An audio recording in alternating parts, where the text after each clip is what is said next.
Click on table to export, right click and select export.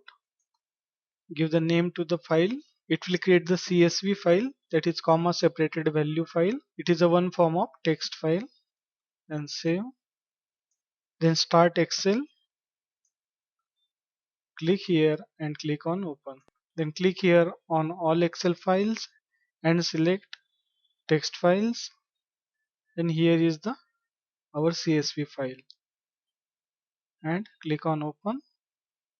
It got open in Excel. Same way you can open that CSV file in text editor also. If I start this notepad and I will click on open, and for notepad you will have to click here and click on all files, then select your CSV file and open. In this way you can export the table to Excel and text format.